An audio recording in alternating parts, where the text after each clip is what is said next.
저는 어렸을 때 시골에서 이 호롱불 켜놓은 것을 본 적이 있어요. 여러분 호롱불 아세요? 젊은 사람들은 모를 거예요. 옛날에는 밤에 호롱불에 그 심지에다가 불을 붙여서 그 밑에서 책도 읽고 볏집에 이제 이삭 캐고 남은 거 거두어서 새끼도 꼬고 오손도손 고구마도 구워 먹고 그렇게 지냈습니다. 그런데 이 전등불을 본 사람은 더 이상 호롱불을 사용하지 않아요. 밝기가 완전히 다르거든요. 맨 처음에 백일등이 나왔을 때 얼마나 밝았는지 몰라요. 백일등도 30W짜리도 있고 60W짜리도 있고 100W짜리도 있고. 그럼 제가 어떻게 그렇게 잘 아는 것 같아요? 심부름 많이 했거든요.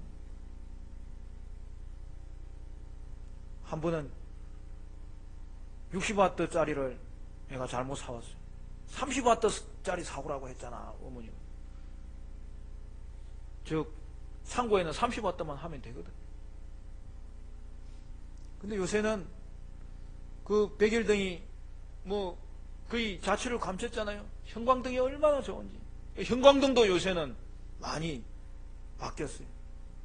LED로. 요 앞에 요 있는 건 LED.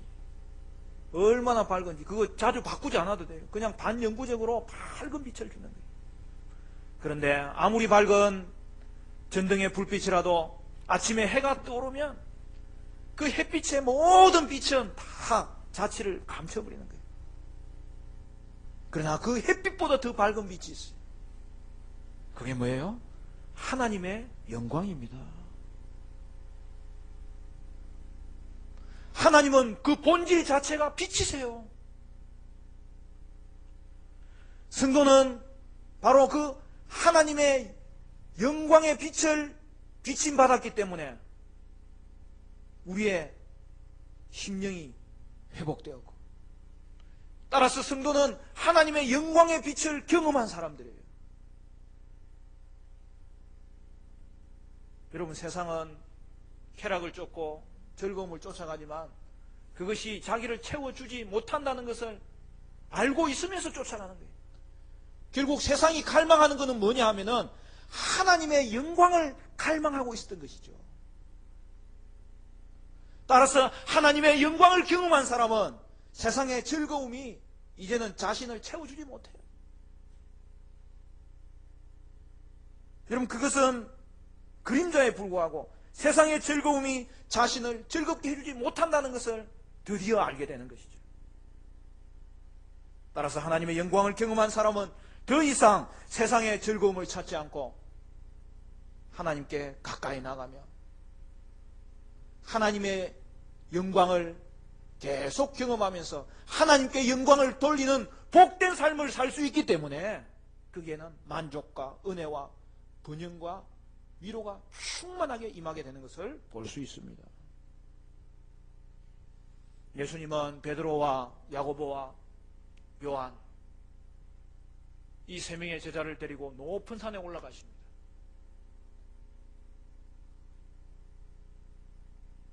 그리고 거기서 제자들은 예수님의 변화된 영광스러운 모습을 보게 됩니다. 오늘 본문 2절 말씀에 그 내용이 있죠. 우리 같이 한번 읽어볼까요? 17장 2절 말씀 다 같이 시작. 그들 앞에서 변형되사 그 얼굴이 해같이 빛나며 옷이 빛과 같이 휘어졌더라. 예수님의 얼굴이 해같이 빛났고 그의 옷이 빛과 같이 밝아졌다는 것이죠. 제자들은 변화산에서 예수님의 얼굴에 있는 이 영광을 경험했던 것입니다. 여러분, 베드로는 예수님이 그리스도시고 살아계신 하나님의 아들이라고 멋지게 고백하였는데 그 이후에 예수님께서 이 땅 가운데서 고난받고 죽으시고 부활할 것을 말씀하심으로 말미암아 그냥 침통해졌어요. 그러나 베드로와 두 제자는 오늘 이 변화산에서 예수님의 영광스러운 변화된 모습을 보면서 큰 위로를 받았을 거예요.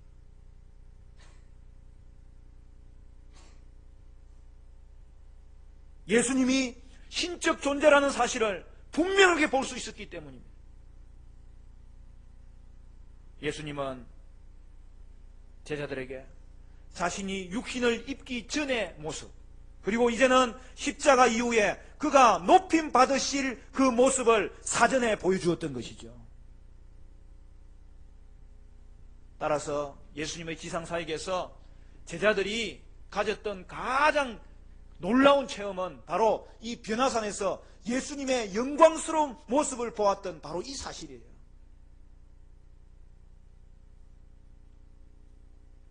그래서 나중에 베드로 전후서를 기록할 때에 예수님의 그 영광스러운 모습을 보았던 것을 성경에 그대로 기록해 놓았어요.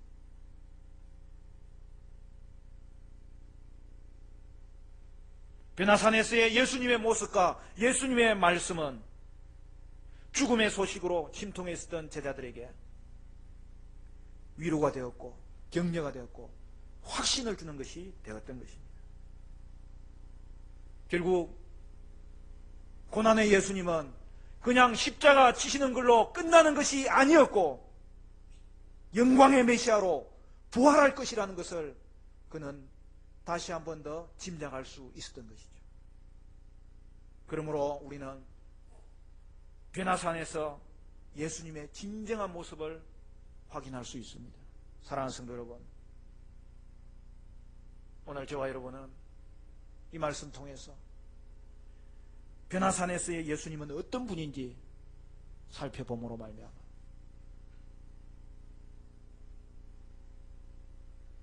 하나님의 영광스러움을 우리가 어떻게 경험하였고 하나님의 영광스러움을 어떻게 계속 경험할 수 있고 또 마지막 때 우리가 온전케 되는 그날에 하나님의 영광스러움은 어떤 모습으로 나타날 것을 기대하면서 이 말씀이 여러분에게 은혜의 말씀이 되시기를 간절히 축원합니다. 첫째로 변화산에서의 예수님은 어떤 분인가? 구원의 메시아이십니다. 3절 4절 우리 한 번 더 읽어볼까요? 3절 4절 시작. 그때에 모세와 엘리야가 예수와 더불어 말하는 것이 그들에게 보이거늘 베드로가 예수께 여쭈어 이르되 주여 우리가 여기 있는 것이 좋사오니 만일 주께서 원하시면 내가 여기서 초막셋을 짓되 하나는 주님을 위하여 하나는 모세를 위하여 하나는 엘리야를 위하여 하리이다. 변화산에서 제자들은 예수님의 변화된 모습을 보고 깜짝 놀랐는데 이어지는 광경이 계속 자신들을 놀라게 했어요. 왜 그래요? 자기들 앞에 모세와 엘리야가 나타나가지고 예수님과 대화하고 있는 장면을 본 거예요. 여러분, 모세와 엘리야는 구약의 율법과 선지자를 대표하는 사람으로 구약 전체를 대표하는 사람이에요. 결국 모세와 엘리야가 예수님 앞에 나와서 서 있는 것을 보면서 그것은 결국 예수님을 통하여 구약의 모든 약속들이 성취되는구나, 그것을 보여준 것이죠. 제자들은 변화산에서 죽었던 모세와 엘리야가 돌아와서 살아있는 것을 본 거예요. 결국 제자들이 본 것은 천국을 본 거예요. 믿음의 선진들은 우리 이전에 먼저 죽었지만 그들은 이 땅에서 죽었을 뿐이요 천국에서 눈떠서 지금도 살아있어서 영광스러운 주님의 은혜를 경험하게 되는 줄로 믿습니다. 오늘 예수님과 모세와 엘리야가 대화하는 그 장면을 우리에게 보여주시는데, 여러분 누가복음에도 이 변화산 사건이 나오거든요. 거기에는 재미있는 내용이 좀 첨가되어 있어요. 좀 더 세밀하게 기록했다는 말이죠. 누가복음 9장 30절 31절에 이렇게 말씀합니다. 문득 두 사람이 예수와 함께 말하니 이는 모세와 엘리야라. 영광 중에 나타나서 장차 예수께서 예루살렘에서 별세하실 것을 말할세. 마태복음에는 모세와 엘리야가 예수님과 대화했다는 것만 나와 있는데 그 대화의 내용이 무엇인지를 누가는 기록해 놓았어요. 뭐라고 이야기합니까? 예수께서 예루살렘에서 별세할 것을 말하고 있었다. 그 이야기를 합니다. 여러분, 그게 뭐예요? 예수님이 십자가를 지심으로 별세하는 걸 말하는 거예요. 여러분, 별세가 뭡니까? 세상을 떠나는 거죠. 우리가 죽었을 때 별세하셨습니다. 이야기하는 것처럼 예수님의 죽음을 말하고 예수님이 세상을 떠나는 것을 말합니다. 그런데 재미난 것은 이 별세라는 말이 헬라어 원문에는 엑스도스, 출애굽이라고 쓰여져 있어요. 예수님의 죽으심은 단순한 죽으심이 아니라는 거예요. 그의 죽으심은 어떤 죽으심이냐? 제2의 출애굽을 만드는 하나님의 아들의 역사가 일어난다는 것이죠. 여러분, 구약의 애굽 백성들이 이스라엘 백성들을 억압함으로 말미암아서 그들이 종살이 하였습니다.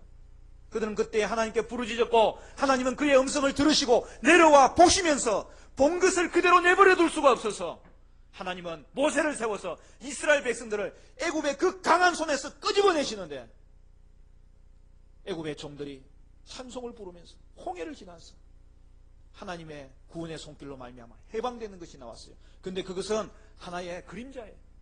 진정한 출애굽을 위한 표상이에요. 여러분, 예수님은 진정한 출애굽을 위하여, 인류를 위하여 속죄양으로 십자가에 달리신 거예요. 출애굽 사건에서 장자를 죽이실 때에 어린 양의 피를 바른 집은 넘어감으로 말미암아 구원을 얻었듯이 이제 진정한 출애굽을 위해서 예수님이 십자가에 어린 양으로 달려주신 것입니다. 그리하여 인류를 죄의 속바로부터 풀어주셨고 우리에게 구원을 이루어 주셨습니다. 그것이 바로 저와 여러분에게 행하신 예수님의 십자가요, 예수님의 행하신 구속사역입니다. 여러분, 이러한 진정한 출애굽은 누구에게 일어난 것입니까? 예수님이 여러분을 대신하여서 십자가의 죽으심으로 말미암아 여러분이 구원을 받았고 죄사함을 받았고 해방된 줄로 믿으시기를 바랍니다. 변화산의 예수님은 어떤 분이십니까? 두 번째, 영광의 메시아이십니다. 예수님의 십자가가 고난의 메시아를 대변하는 것이라면 예수님의 부활은 영광의 메시아를 대변하는 것입니다. 여러분, 십자가만 있는 구원이나 부활만 있는 구원은 온전한 구원이 아니에요. 여러분, 참된 구원은 십자가와 부활, 이 양면을 동시에 가지는 것이죠. 어떤 사람은 부활의 주님을 좋아합니다. 그런데 내가 얼마나 추악한 죄 가운데 있을 때에 주님이 나를 대신하여 구원해 주셨다는 십자가를 바라보지 못하니까 능력이 생기지 않는 거예요. 어떤 사람은 주님의 십자가를 묵상하면서 늘 울면서 그 십자가를 생각할 때 늘 마음이 침울해집니다. 그러나 여러분, 거기에만 머물러 있어서는 안 돼요. 부활은 사실이고 예수님의 무덤은 비어있는 무덤이었고 그 주님은 부활하셔서 오늘도 저와 여러분과 함께 하시기 때문에 우리의 기쁨이 주님이 되고 우리의 능력이 주님이 되는 것을 우리는 분명하게 알고 살아야 되는 것이죠. 그래서 우리나라 초대교회의 선교사님들이 우리나라 사람들이 예수를 믿고 자꾸 회개만 하니까 어느 날 우리 한국교회는 예수님이 아직까지도 죽고 계신가 보다.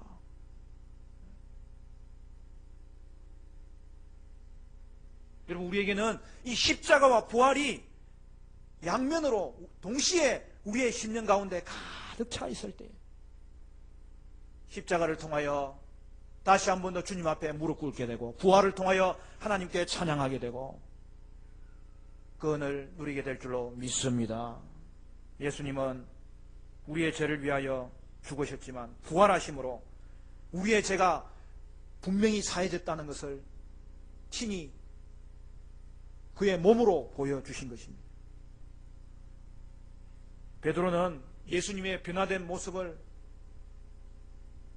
보았을 뿐만 아니라 출애굽의 영웅 모세가 그 자리에 있는 것을 보았고 하늘에서 뿔이 떨어지는 갈멜산의 영웅 엘리야가 그와 함께 있는 것을 보았을 때 그는 그냥 정신이 너무 혼돈할 정도로 기분이 좋아가지고 그들과 초막을 짓고 거기에 함께 있고 싶었어요. 여러분, 그것은 천국을 보았을 때의 당연한 모습이죠. 그러한 소원은 그가 경험한 천국의 모습이 얼마나 좋은지를 보여주고 있는 거예요.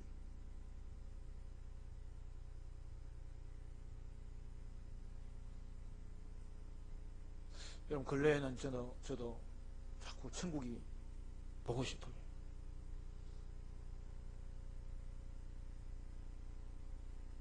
제가 천국이 보고 싶다 그러니까 저희 집사람이 목사님 믿음이 많이 자랐습니다. 그래서 옛날에도 자랐는데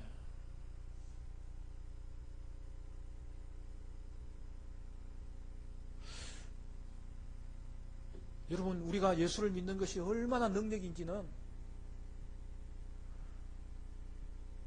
지금 살아있어도 사명 때문에 살고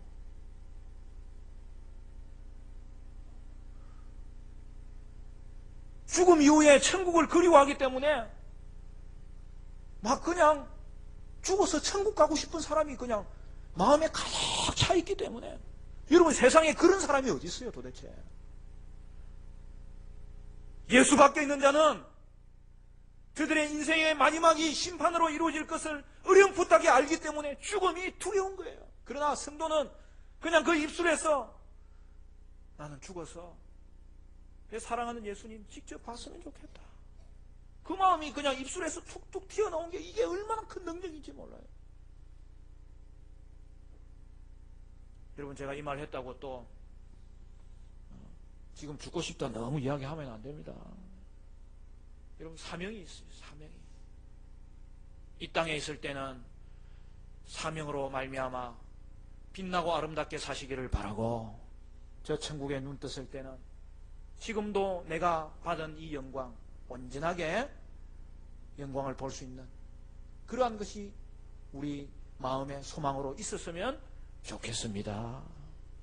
사랑하는 성도 여러분, 문제가 있어요. 베드로는 그렇게 말한 것이 또다시 무지를 드러내는 거예요.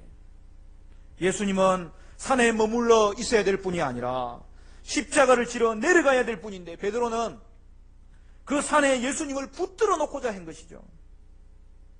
베드로는 하나님의 영광을 보고 나니까 하나님의 나라가 지금 권능으로 임하는 줄로 생각하고 또 그냥 틈만 나면 세상의 권세를 좀 누려보면 어떨까, 하나님의 일을 생각하지 않냐고 세상의 일을 생각하는 것이 또 그 10년 가운데 일어난 것이죠. 결국 베드로는 십자가 없는 영광만을 구하면서 살았던 것이죠. 그리고 그가 초막셋을 짓고 예수님과 모세와 엘리야를 똑같이 하나씩 배정하겠다고 한 것은 그가 지금 흥분해서 그래요. 모세와 엘리야를 보니까 그가 너무 반가워가지고 예수님과 비슷한 인물로 그들을 착각한 것이죠. 오늘 베드로의 고백 이후에 일어난 사건이 무엇입니까? 5절부터 보면 이렇게 되어 있습니다. 말할 때에 호련히 빛난 구름이 그들을 덮으며 구름 속에서 소리가 나서 이르시되 이는 내 사랑하는 아들이요 내 기뻐하는 자니 너희는 그의 말을 들으라 하시는지라. 제자들이 듣고 엎드려 심히 두려워하니.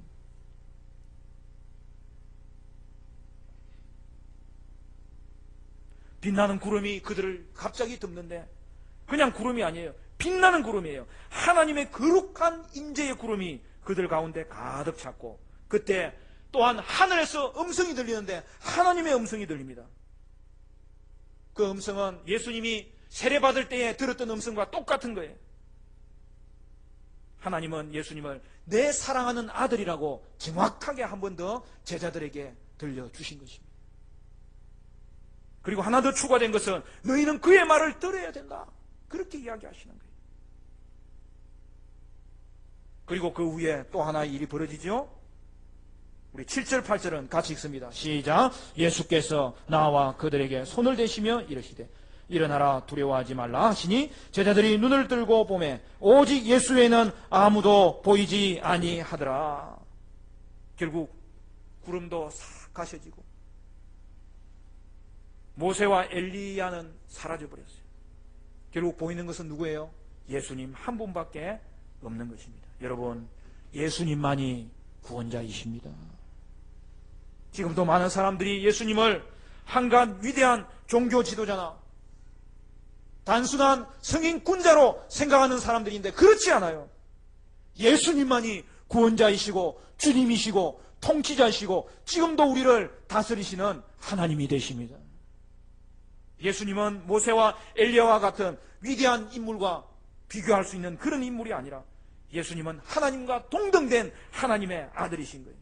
따라서 저와 여러분은 오늘 이 땅을 살아갈 때에 세상의 모든 권세를 예수님의 권세 아래에 놓아야 되고, 오늘도 예수님 외에 섬기는 것이 있다면 다 끊어야 되고 오직 예수님만 섬김으로 주님 앞에 영광을 돌릴 수 있는 은혜의 사람들이 되시기를 간절히 축원합니다.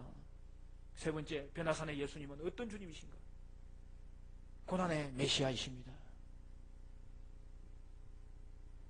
우리 9절 말씀 같이 한번 더 읽어볼까요? 9절 말씀 시작. 그들이 산에서 내려올 때에 예수께서 명하여 이르시되 인자가 죽은 자 가운데서 살아나기 전에는 본 것을 아무에게도 이르지 말라 하시니. 제자들은 예수님과 함께 하산해야 했던 것입니다. 왜 그래요? 예수님의 별세, 예수님의 출애굽이 기다리고 있었기 때문입니다. 예수님은 그의 죽으심으로 말미암아 그가 먼저 출애굽하시고, 그리고 우리에게 출애굽을 주시기 위해서 출애굽하셨던 그 권능으로 오늘도 우리에게 출애굽하는 역사를 일으켜 주시는 것이에요. 여러분, 세계에서 최고 높은 산이 뭐예요? 에베레스트 산이. 우리나라는요, 얼마나 대단한 나라냐면 이 에베레스트 산을 올랐다 내려온 산악인이 한두 명이 아니에요. 우리나라는 뭐 했다 하면 1등이야. 뭐 잘못하는 것도 1등이 많아요. 이 히말라야 산에는 높은 봉우리가 7개가 있다는데 그것을 다 올라간 산악인들이 우리나라에는 뭐 많아요. 여러분, 에베레스트 산 정상에 오르는 그 승리를 쟁취하기 위해서 얼마나 어려움이 많겠어요. 자신과의 싸움, 산소와의 싸움, 체력과의 싸움, 모든 환경과의 싸움을 이겨내고 결국에는 그 정상에 오를 때에 큰 영예를 얻는 것이죠. 그러나 여러분, 산은 올라갈 때보다 내려올 때가 더 중요한 거예요. 여러분, 그 높은 산을 정상까지 올랐다가 잘 내려오지 못하여서 사고를 당하는 일이 허다합니다. 여러분, 정상에서 올랐다는 것을 환호하는 것이 중요한 것이 아니라 정상에서 잘 내려와서 무사히 내려와서 맨 밑에까지 드디어 내려왔을 때 정상에 올랐던 그의 승리가 자기의 것이 되는 것이죠. 여러분, 변화산의 영광도 십자가의 길을 갈 때만이 결국에는 성취할 수 있는 영광입니다. 예수님은 오직 십자가를 통하여 우리에게 이 놀라운 영광을 안겨다 주셨던 것이죠. 따라서 우리도 십자가의 길을 잘 걸어서 영광을 얻을 수 있고 하나님의 영광을 계속 경험할 수 있게 되는 것이죠.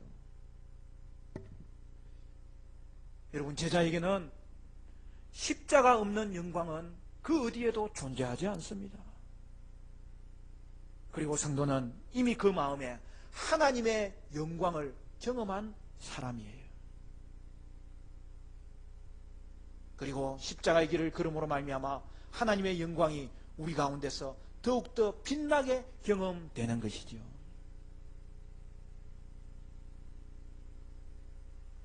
고린도전서 4장으로 가봅시다. 우리 같이 한번 찾아볼까요? 고린도후서 4장에 하나님의 영광이 우리에게 어떻게 나타나게 됐는지를 정확하게 보여주는 말씀이 있습니다. 고린도후서 4장으로 가봅시다. 신약성경 고린도후서 4장 6절에 보면, 신약 290쪽입니다. 우리 한복소리를 한번 읽어보겠습니다. 고린도후서 4장 6절 시작. 어두운 데서 빛이 비치라 말씀하셨던 그 하나님께서 예수 그리스도의 얼굴에 있는 하나님의 영광을 아는 빛을 우리 마음에 비추셨느니라. 할렐루야. 여러분, 태초에 하나님이 천지를 창조하실 때 빛이 있으라 창조하심으로 이 땅이 만들어진 거예요. 그런데 우리를 구원하실 때에도 하나님이 그렇게 하셨다는 거예요. 예수 그리스도 안에 있는 하나님의 영광의 빛을 우리에게 비춰주심으로 말미암아 저와 여러분이 살아나게 되었고 새로 만들어지게 되었고 영생을 얻게 되었고 하나님의 사람이 되었던 것을 오늘 성경이 말씀하고 있는데, 모세는 하나님의 영광을 보고 그의 얼굴에 영광이 묻어서 그 영광의 빛이 너무 강렬하니까 다른 사람이 가까이 오지 못해서 그 영광의 얼굴을 수건으로 가렸던 것인데, 그러나 그는 일시적인 빛이었어요. 저와 여러분에게 하나님께서 비춰주신 영광의 빛은 우리의 마음속에 비춰주신 빛이었기 때문에 그 빛은 우리의 내면에 꺼지지 않는 빛으로 하나님께서 심어주셔서 하나님의 영광이 우리 속에 간직되도록 하나님이 비춰주신 줄로 믿으시기를 바랍니다. 하나님의 구원은 태초에 이 땅을 창조하시던 그 능력으로 우리에게 비춰주셔서 저와 여러분이 하나님의 영광을 간직하게 되었다는 사실을 성경이 말씀하고 있는 것인데, 저와 여러분은 이미 하나님의 영광의 빛을 경험한 자를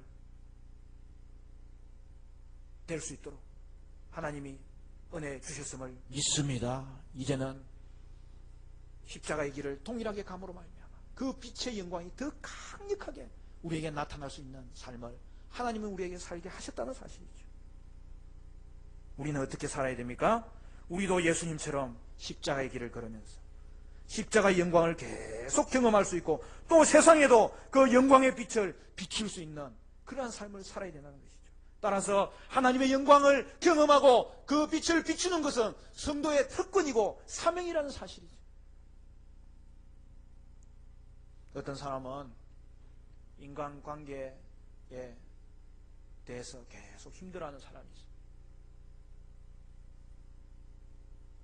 여러분, 하나님은 우리를 홀로 지내기를 원치 않기 때문에 우리는 이 공동체가 중요합니다.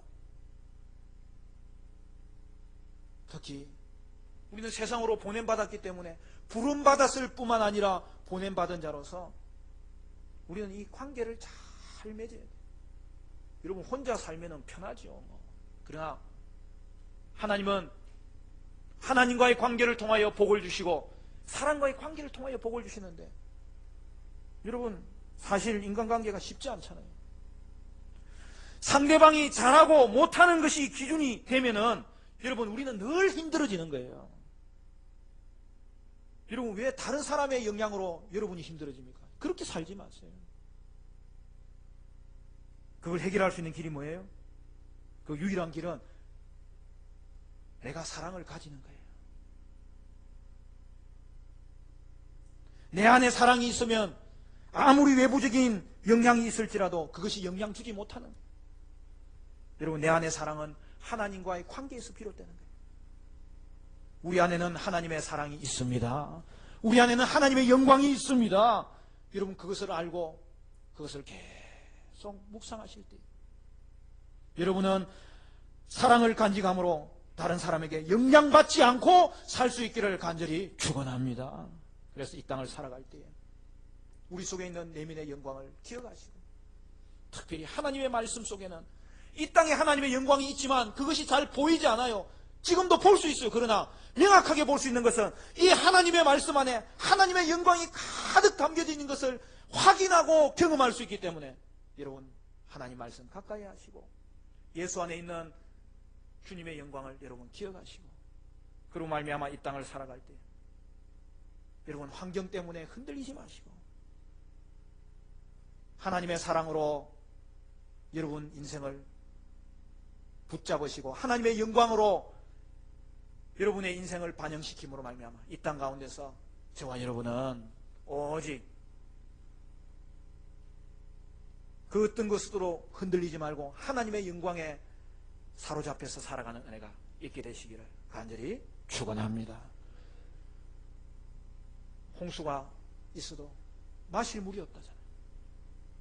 여러분, 아무리 갈증이 난다고 해서 바닷물을 아무리 들이킨다고 해서 그 갈증이 채워지지 않잖아요.